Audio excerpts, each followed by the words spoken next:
students, how are you all? I hope you are all fine. So let's continue the chapter, the cell.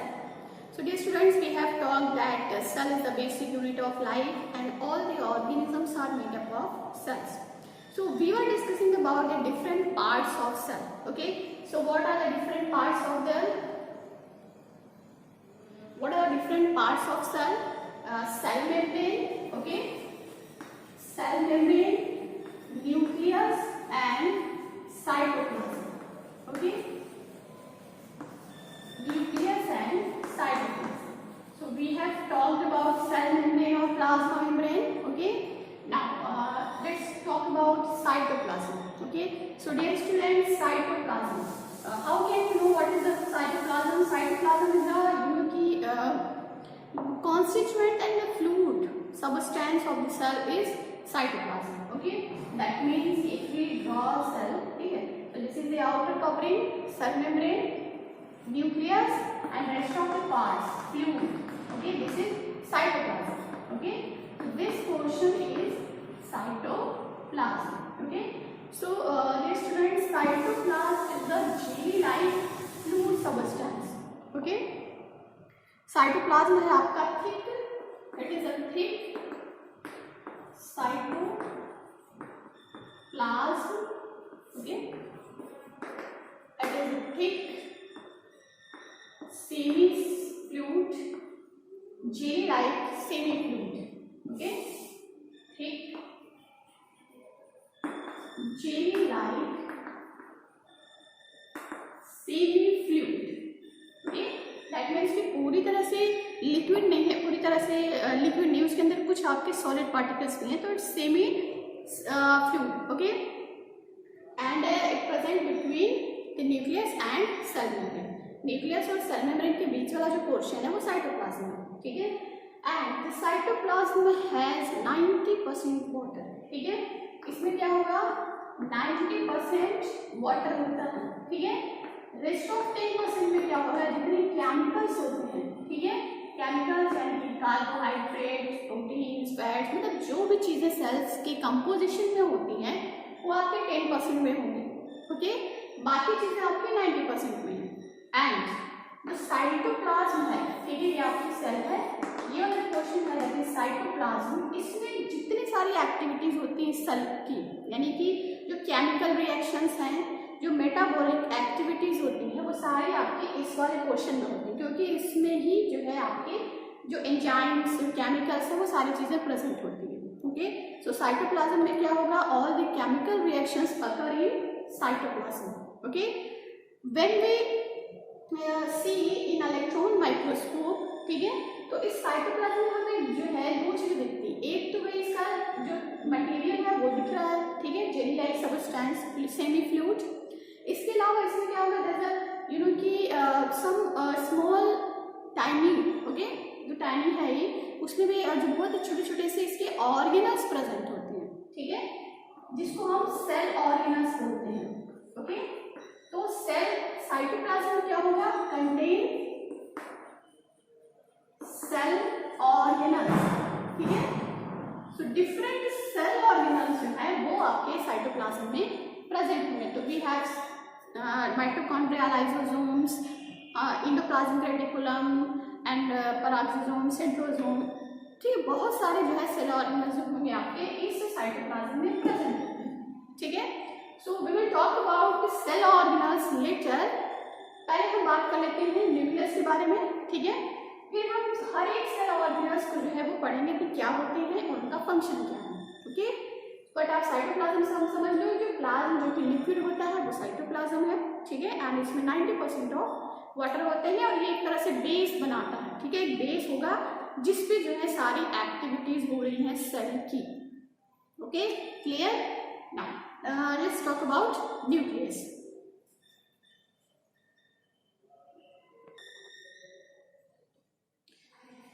Okay, so the another part of cell is nucleus, okay. So you know what is nucleus, ये हो गई cell आपकी, and there is a spherical small spherical oval body present at the center of the cell, that is called as nucleus, okay. So It may be spherical, oval in structure, okay. And the nucleus is also called as the control center of cell. Why this is called as control center of cell? Because all the activities that occurs in this cell, that is the chemical reactions, is controlled by nucleus. That means the nucleus governs that what will happen, what the chemicals will form, okay, how the molecules will join each other and how they break. So जितने सारे जो chemical reactions होते हैं उनको यही govern करते हैं, ठीक है, वो अपने कंट्रोल में रखते हैं, वो बनाते बताते हैं, इंफॉर्मेशन देते हैं कि भाई ये चीज़ हमें बनानी है और हमारे बॉडी में ये चीज़ की ज़रूरत है, ठीक है, मतलब कि वो एक तरह से पूरी इंफॉर्मेशन दे रहे हैं, okay, that's why control centre बोलते हैं, okay. So first nucleus is discovered, nucleus was discovered by Robert Brown in 1831, okay. You have learn cell is discovered by Robert Brown, okay, and nucleus is discovered by cell is discovered by Robert Hooke and nucleus is discovered by Robert Brown in 1831, okay. Let's see the structure of nucleus, but there is a difference between the nucleus present in plant cell and animal cell, ठीक है. तो थोड़ा सा difference ये है कि in animal cell nucleus present at the center of the cell, okay, but plant cell nucleus present at the periphery of cell, okay, यानी कि सेल के साइड पे पेरिफेरी पे होगा और एनिमल सेल में बीच में होगा. क्लियर, पोजीशन जो है इसकी ये होती है, बट हम क्या कहते हैं कि मिडिल में होगा, but in plant cell nucleus कहाँ होगा, उसके किनारे पे होगा, ठीक है. Let's see the structure of nucleus, ठीक है. तो न्यूक्लियस को जो है इलेक्ट्रॉन माइक्रोस्कोप में और हाई पावर में देखा जाएगा तो न्यूक्लियस जो है आपका एक तरह से ये स्फेरिकल बॉडी है, ठीक है, एंड इस पे क्या होता है कि ये जो आपके हैं इस तरह से मेम्ब्रेन, ठीक है, इसके अंदर का जो मटेरियल है, जो लिक्विड सब्सटेंस है, that is called as nucleoplasm, okay. इसको क्या बोलेंगे, न्यूक्लियोप्लाज्म. और इस न्यूक्लियोप्लाज्म में क्या होते हैं, ये इस तरह से कुछ ऐसा धागे की तरह जो है बंच जो है वो दिखता है इसके अंदर, ठीक है. नाउ ये आपकी वो हो गई, this is the another structure present in nucleus that is called as nucleolus, okay. So we have seen 1 2 3 और ये वाला जो पार्ट है that is chromatin fiber, that you can see it chromosomes, okay.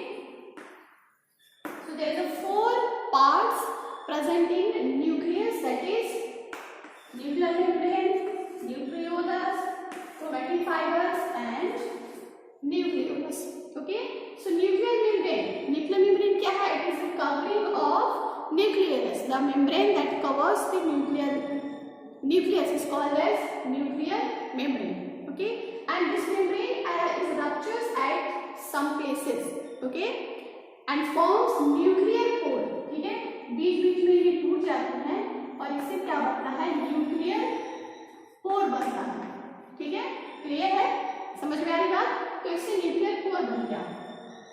सो इसका फंक्शन क्या है कि भाई जैसे कि आपने पढ़ा था कि सेल की जो कवरिंग होती है वो कहीं से रप्चर्स नहीं होती है, बट सेल मेम्ब्रेन का नेचर ही ऐसा होता है कि वो अलाउ करती है कि क्या सब्सटेंस को लेना है और क्या को रिलीज करना है, ओके.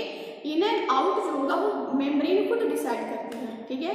बट यहाँ पे क्या हो रहा है कि यहाँ पे इस तरह की इसकी मेम्ब्रेन का नेचर नहीं होता है, तो ये कहीं कहीं पे ब्रेक कर जाती है, टूट जाती है और एक पोर बनाती है. तो इससे क्या होगा कि जो साइटोप्लाज्म में जो केमिकल्स प्रेजेंट होते हैं वो इसके अंदर जाते हैं, ठीक है, वहाँ से इंफॉर्मेशन ली जाती है, फिर वो इसी पोर से बाहर आते हैं. So transport of materials inside with in the cell, okay, between nucleus and cytoplasm, ये जो होगा आपका इस पोर से होगा.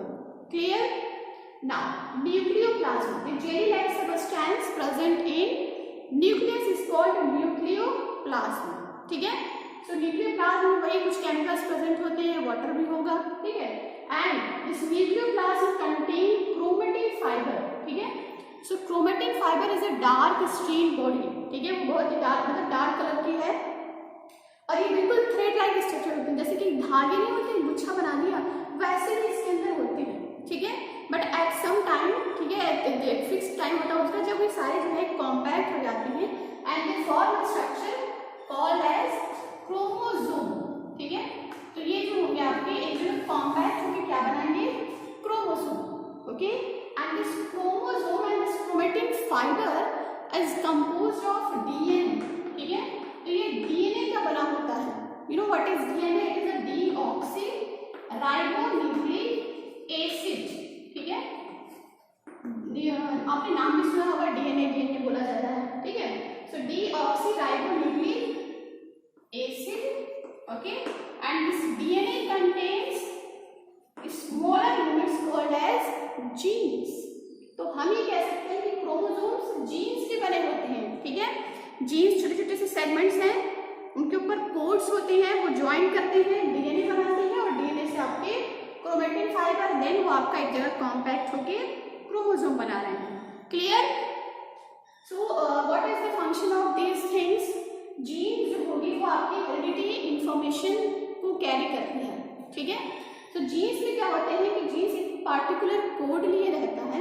ठीक है, पहले हम ऐसे समझते हैं कि जीन्स पे जो होगा डीएनए. ठीक है, इंपॉर्टेंट यहाँ पे डीएनए है, that DNA is called as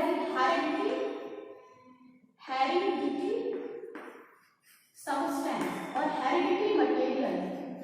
why? Because DNA की जो लॉन्ग चेन होती है, ठीक है, उसमें हमारी बॉडी की पूरी इंफॉर्मेशन होती है. ठीक है, दैट मीन्स कि हमारे आईज का जो है वो कलर क्या होगा, हेयर कलर क्या होगा, हमारी नोज जो है वो किस तरह की होनी चाहिए, मतलब हमारी नोज कैसी होगी, वो ये डिसाइड करते हैं. यानी कि इसके अंदर इंफॉर्मेशन होती है. ठीक है, एंड ये पूरा जो है आपका एक लॉन्ग चेन होती है.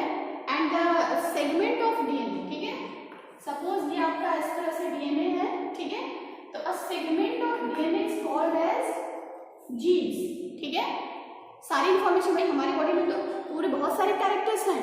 ठीक है, कि हमारे जो है आपकी फिंगर्स जो है लॉन्ग होंगी कि शॉर्ट होंगी. ठीक है, हमारे नोज जो है वो जैसे क्या बोलते हैं, शार्प होगी या ऐसे फैली हुई होगी, मतलब जो भी हमारी बॉडी के फीचर्स हैं. ठीक है, आईज, ईयर्स जो है आपके वो बड़े होंगे, छोटे होंगे, उन पे बाल होंगे, नहीं होंगे. तो ये सारी चीज़ें जो है वो आपके इस डीएनए पे इंफॉर्मेशन रहती है. ठीक है, तो हर एक कैरेक्टर की इंफॉर्मेशन एक जीन के अंदर रहती है. Okay, clear? तो इस तरह से डीएनए में बहुत सारे सेगमेंट होंगे जो कि जीन्स कहे जाते हैं. ठीक है, क्लियर है?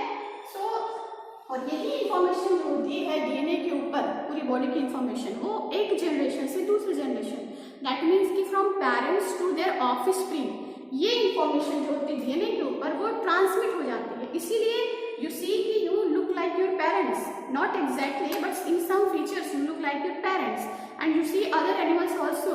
ठीक है, कुछ है जो मतलब जैसे कैट है तो कैट की तरह ही लगेगा, उसके कैट के बच्चे जो हैं वो डॉग नहीं लगेंगे या उनसे अलग नहीं लगेंगे. ठीक है, तो जो फीचर्स होती हैं बॉडी के वो उस पर्सन के या उस एनिमल के डीएनए में उसकी पूरी इंफॉर्मेशन होती है. ठीक है, और जब वो उससे जब जो है आपके चाइल्ड प्रोड्यूस होते हैं तो वही इंफॉर्मेशन उनके चाइल्ड में ट्रांसमिट होती है. ठीक है, तो इसीलिए कुछ फीचर्स जो होते हैं वो चाइल्ड में भी आ जाते हैं. So that's why DNA is called as the heredity material, because it transmit the characters from parents to their offspring. Okay, I think it is clear to all of you कि DNA क्या होता है. ठीक है, और jeans जो होता है वो डीएनए का एक सेगमेंट होता है that carry one character information. Okay, clear? वैसे ही हमारे सेल के अंदर जो होंगे आपके क्या क्या केमिकल्स बनने हैं उसकी भी इंफॉर्मेशन जो होगी वो इसी के अंदर होगी. ठीक है, क्लियर? नाउ नेक्स्ट क्या बचा आपका nucleolus. What is nucleolus? Inside the nucleus, a small spherical structure also present that is called as nucleolus, and it has the formation of RNA. ठीक है, तो ये RNA बनाने में हेल्प करता है. Okay, what is RNA? Deoxyribonucleic acid. तो RNA ribonucleic acid, ये दोनों एक ही जैसे होते हैं बट थोड़ा सा इनका फंक्शन डिफरेंट होता है. ओके, क्लियर है कि व्हाट इज न्यूक्लियस? न्यूक्लियस के स्ट्रक्चर्स आपने पढ़ लिया है. Next we will talk about cell organelles in next class.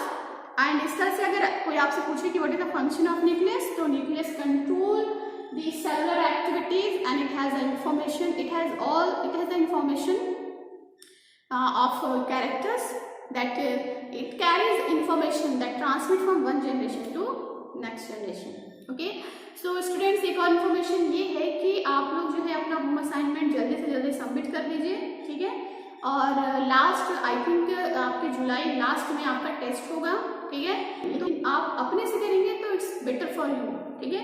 आप आंसर्स अपने से करेंगे, ठीक है, नोट्स अपने से बनाएंगे। नोट्स नहीं बनाना है, सिर्फ क्वेश्चन और आंसर नोट करना है बुक से, ठीक है। बुक में क्वेश्चंस दिए हुए हैं, आंसर आप उसी चैप्टर से सर्च करके लिखेंगे, ओके।